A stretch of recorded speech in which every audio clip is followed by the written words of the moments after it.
Greetings, Sir and Sirettes, and welcome back to From the Depths with me, Lathrix, and of course, welcome to our little testing table in the middle of the sandbox mode. In today's episode, we are going to be taking a look at the newest addition to the game, the Steam engines. These items were added in the most recent stable patch to the game, and hopefully they're going to be pretty good, mostly because I absolutely adore the idea of having a massive Steam engine with a lot of modular components in which we can take off and add and customize to our liking. Anything with a lot of choices in regards of making certain parts more effective at the cost of other sections, I always do adore. So perhaps making it very space efficient, but of course costing a lot of resource or fuel, or making it very, very resource efficient, but making it absolutely huge. I adore being able to have those choices.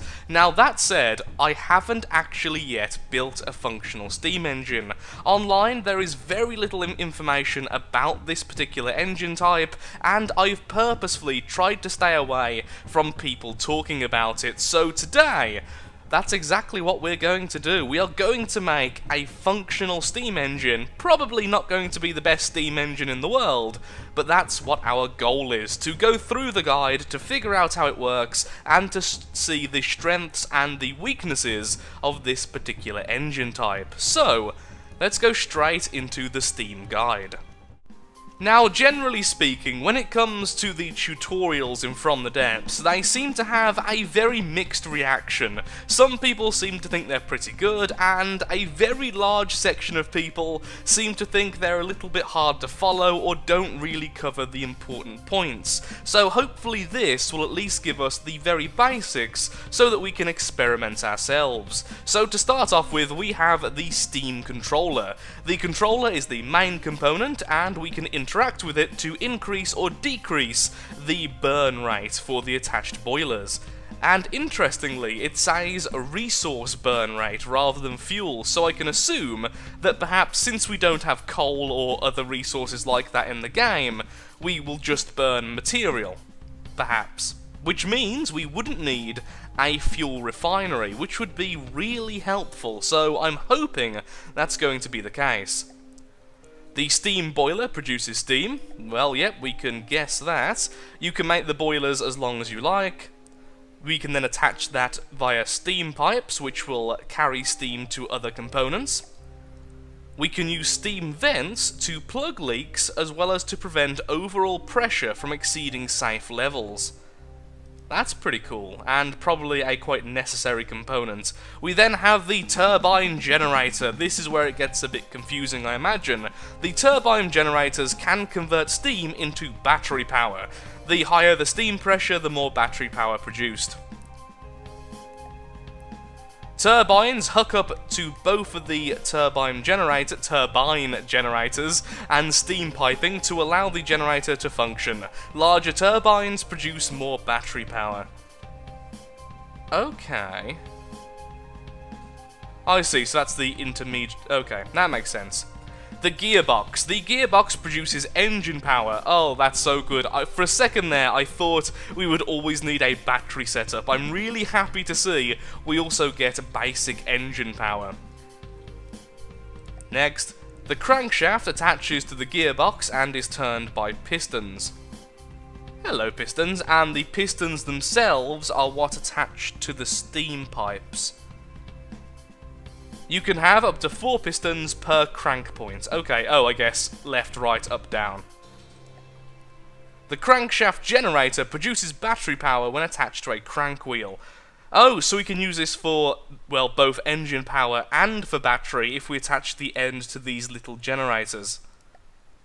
And that's that. That doesn't seem too complex, honestly, so that's pretty cool.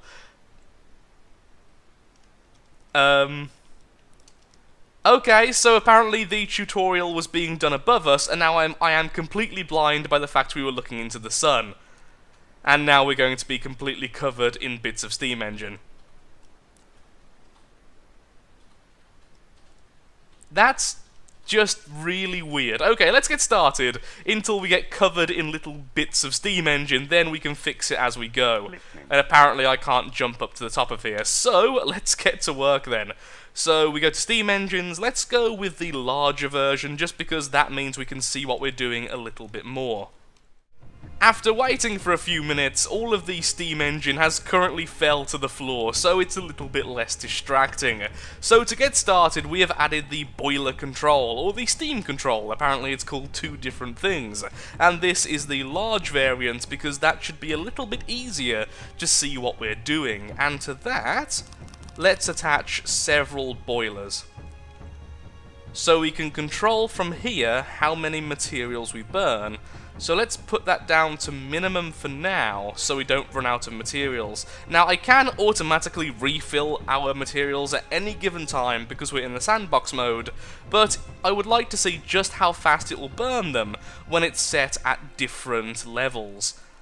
Also, perhaps I should make this a little bit smaller. No, let's just stick with this for now. It's a little bit on the big side, and apparently we can add fireboxes, which are decorative only.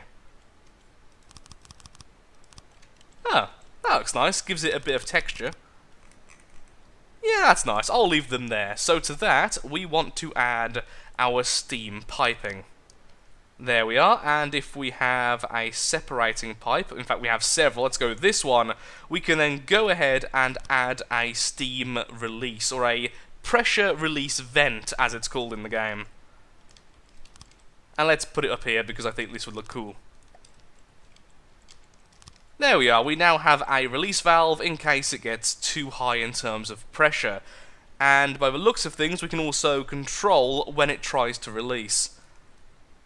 I wonder how high the pressure actually has to be before it starts causing damage. I imagine it's quite lenient, because this is going to be quite a large setup if we're going to add it to a larger ship. And I can imagine the pipes not being the most heavily defended. 150 health with 6 armor. That's actually a lot higher than I originally thought. So perhaps it is a little bit more difficult to destroy. I really don't know right now. So the next thing then we want is to set up our gearbox and everything else. So what's the best way of doing this? Let's go with the large version again, and the steam section has to attach to the pistons. The pistons then attach to the generator. So let's say I want them along here. Like so. Then we would want all of our other components to go along here. So let's have this one higher. I think this is correct. I'm really hoping this is correct at least. I'm kind of placing them down in a weird order, hopefully understanding what we're doing. So let's go with the pistons again. Let's have them like this. Bit of space between them so we can see what we're doing. And then over here, we'll once again raise this area so we can add the gearbox itself. And let's go here with that. So this then has cranks and it has shafts. So the shafts themselves, I imagine, are just the attachment pieces, but the cranks... Okay, yeah, they do attach directly into the piston. We have the cased crank and the regular crank. What's the difference?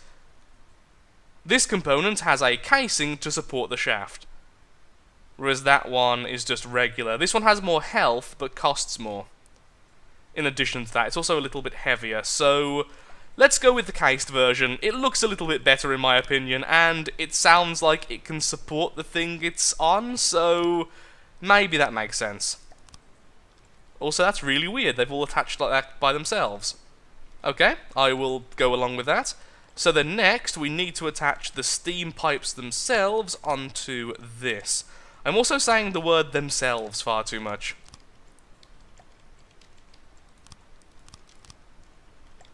Also, that last one should not have been that. It should have been a corner pipe instead.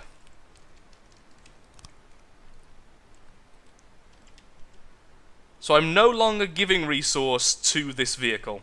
And that is producing 300 engine power. Let's up this a little bit, shall we? To maximum, why not? So there we are, the pressure is increasing, so is everything else, and wow, the engine power is going up. Now on 3,000 and rising, although that is using a lot of material. But the material use isn't increasing. So if it stays like that, and we get any more engine power, this may actually be quite efficient. Because we would be using a lot more fuel than we're using material currently. Although very efficient refineries can turn a lot of material into fuel, so a little bit of math would be needed to see if that's actually efficient. The pressure in the pipe is still increasing, so is the steam volume. Here's a thought. Would this be a smart thing to do? The answer is probably no.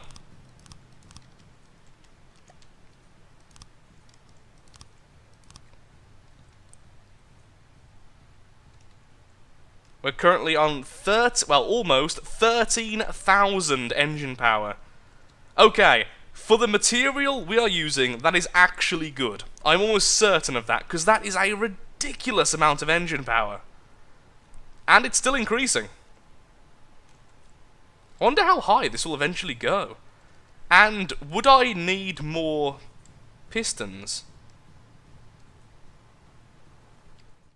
I just allowed the system to completely exhaust the material we had on the structure, and it still continued to rise in engine power. It didn't stop, even after consuming the full 2,000. So right now, I've allowed it to have infinite resources again, and once again, it is starting to spin up. But I do have one question. Would moving this forward be better for the system? Because that way, we don't have all of these excess shaft segments, which I can only imagine are somewhat inefficient. Let's turn that off for a second, there we are. Oh wow, that went to 16,000 for a second there. I assume because we turned off the system, the pressure started to rise. In fact, if the pressure is how powerful this is, what if, at least for now, we turn off the pressure valve? That increased by a rather large margin. Hooked up to a steam pipe with pressure of 480, steam volume of that. Rotation speed is currently on 1,300 degrees per second. Pistons take damage at 1,800 degrees per second or more. Oh, you see, that is why we would need a pressure release valve. So if this is fueling separate sections and one section gets damaged, the steam is no longer being used up, so the remaining system would then have way more pressure to deal with, and apparently if these have too much power, they will take damage and I can only assume get completely destroyed. So that is why we want a pressure release valve, but perhaps I just had it on a far too low setting. So instead, let's put it on 1,700. If they take damage on 1,800, I feel like that's a fairly safe thing to put it on. So let's put this back. There we are, so this isn't turned on, but if the pressure gets far too high, it will suddenly go into action. Let's say if I do this. Click. That lost me a lot of power for a second. So now, so now these are speeding up. So really, as soon as they start heading towards the maximum rotation speed, that's when we're going to want more cylinders, because it does seem like the more cylinders we have, the more crankshafts, and the more shafts, or shaft as this is called, the less efficient the system. So basically, the smaller the better, and only increase size when you have to. And that's only from what I'm seeing so far, of course. I could be wrong about a lot of things. But there we are, that's a really, really powerful engine for actually not too much space, especially considering we've splayed this out quite a bit. Let's turn off infinite resources, and that's how fast we're burning resource. It's quick, but for the amount of power, that's not actually awful. It's not fantastic, but I'm sure there's ways to make this more efficient. The next thing I would like to look at then, before we move on over to the generators themselves, the turbines, is creating electrical energy using the gearbox, and by the looks of things, we need to use the wheel. So the wheel is now spinning, which then attaches to... Is that actually attached? because that doesn't look attached, but it is causing the animation to go off. So let's just throw down some batteries to see if that is actually somehow causing electricity. It apparently is. And wow, that is a lot of power. How much power is that generating? Can it say anywhere? Doesn't seem like there's any tooltip to say exactly how much I'm actually generating. But that just increased it. But it has sacrificed not as much engine power as I would have thought. It's not an amazingly high amount of power, but it's fairly decent. Especially considering this is also still powering 14,000 engine power.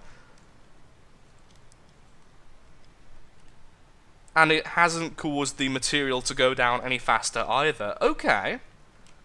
And also when the batteries are full, it seems to automatically put the power back into the regular engine power. So that is actually fantastic.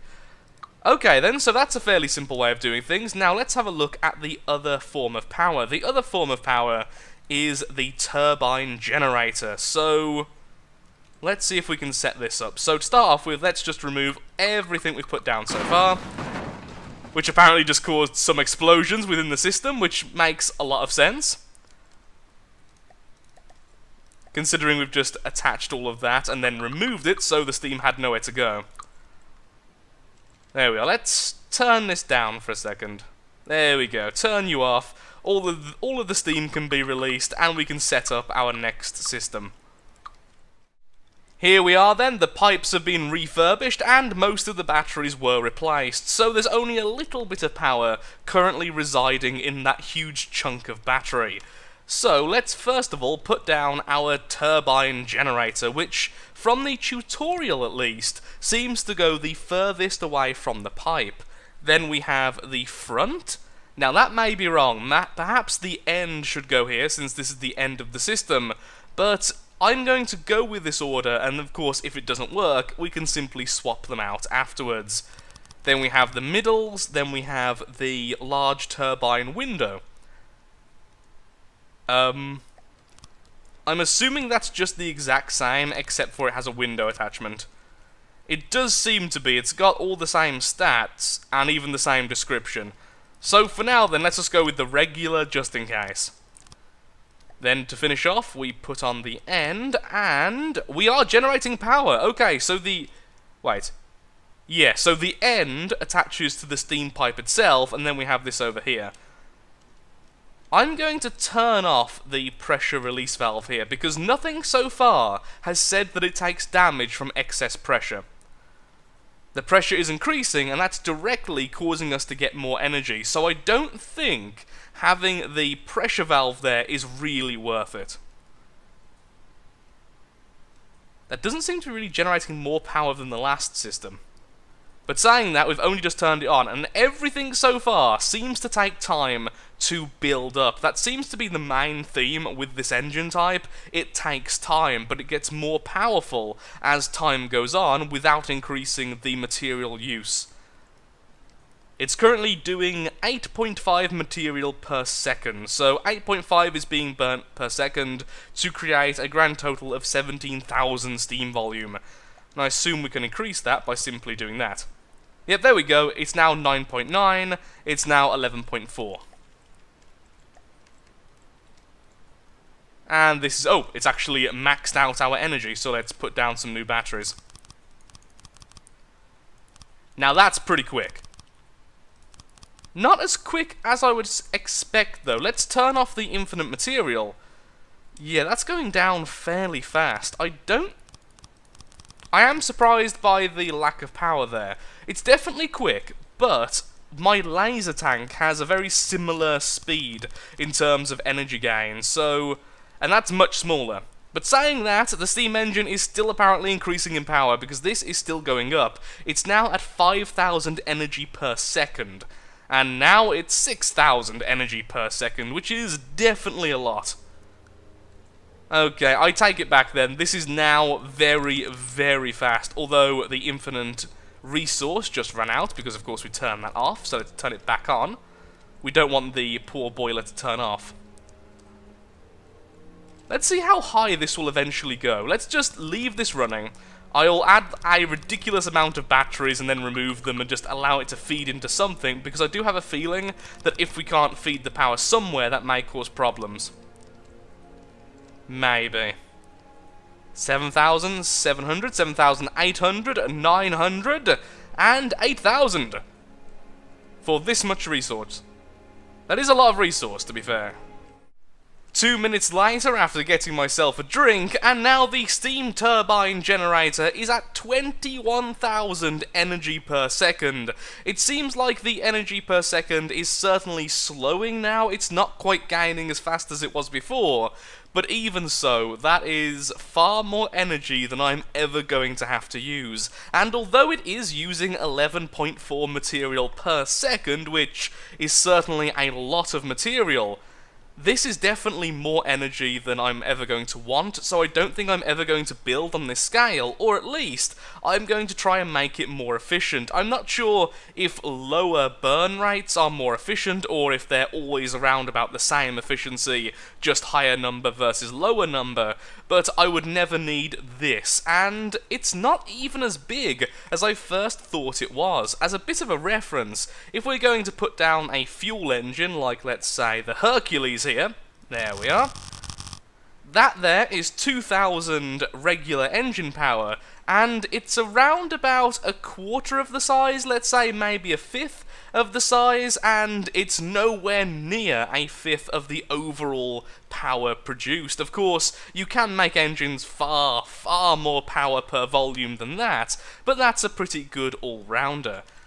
In fact, I think this one's even more favouring fuel efficiency, so maybe that's not the best example, but even so, even if we go down the route of something like the RTGs, this large RTG only produces 675 energy per second. This is now almost producing 22,000. So imagine the volume of these we would need to get the same amount of power. So what I really think so far is that the steam engine has a lot of things I'm missing, I feel, in terms of making it more efficient, but is definitely going to be good on very large builds, because it's not overly space consuming, but it can hit incredibly high numbers, both in terms of engine power and in terms of battery power. So for now, I'm going to call the episode. I'm going to go off and do a little bit of research on my own to try and get a much better setup, because I'm sure I've done some things horribly, horribly wrong as a first look, and I hope you've enjoyed. Now, normally, I wouldn't record things like this. This is the type of stuff I do off camera when I'm trying to figure out a new concept and try to build a brand new build. If you do enjoy this, then please consider hitting the like button and perhaps leaving a comment down below. I always say it helps, but when I'm trying to introduce something new like this, it really does show that it's something you're interested in. So, thank you so much for watching. I really, really do hope you've enjoyed, and goodbye. Off camera, it's time to do a bit of research.